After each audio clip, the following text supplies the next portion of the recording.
Magandang umaga po kapatid. Ako po si Reyna, rejoicing God always. Nagagalak po ako muling maibahagi sa inyo ang mabuting balita ng kaligtasan ng ating Panginoon Kristo sa kanyang pagkamatay sa cross.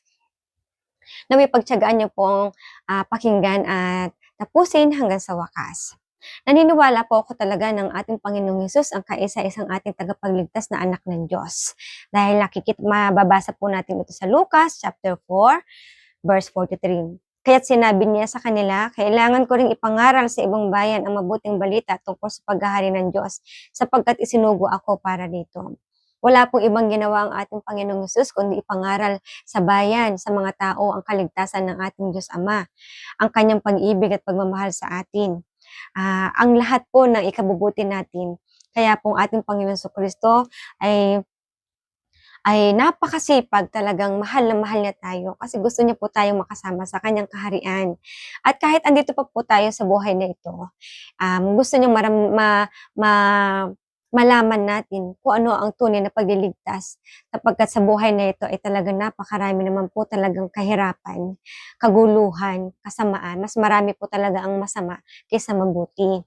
Kaya po, pag nakita ng ating Diyos ang banal na dugo ng ating Panginoon Kristo sa bawat isa sa atin, protektado po tayo at ligtas. Yan po ay ang pananampalataya mo sa ating Panginoong Hesus.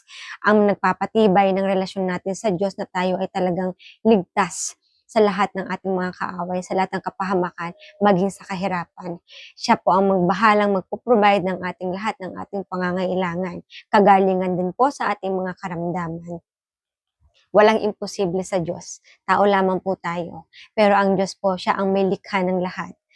At ito po, basahin pa po natin yung isa sa Efeso chapter 2, verse 10. Sapagkat tayo nilalang ng Diyos, nilikha sa pamamagitan ni Kristo Jesus upang iukol natin ang ating buhay sa paggawa ng mabuti. Iyan ang layuning pinili ng Diyos para sa atin noong una pa man.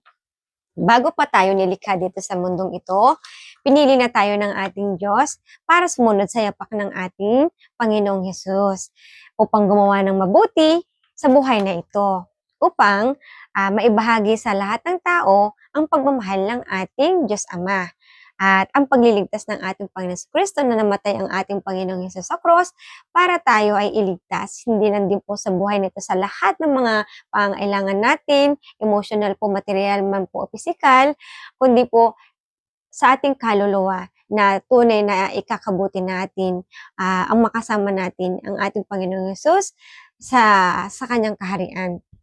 Kaya po, kung ikaw man po ay nanonood at hindi sinasadyang mapakinggan mo po ito, nagpapasalamat po ako kasi alam ko na mahal ka ni Lord at isa ka sa pinili ng ating Panginoon na kanyang anak upang ibahagi ang pagliligtas ng ating Panginoong Hesus at maramdaman mo ang kaligayahan, kapayapaan na tulad na nararamdaman ko sa ating Panginoon Kristo. Pagpalain ka naman ng Panginoong Hesus at makikita mo ang mga kahanga-hanga pang hindi mo nakikita na ipararamdam sa iyo ng ating Panginoong Kristo tulad ng nararamdaman ko. Marami pong salamat kapatid at God bless you all. Hanggang sa muli po.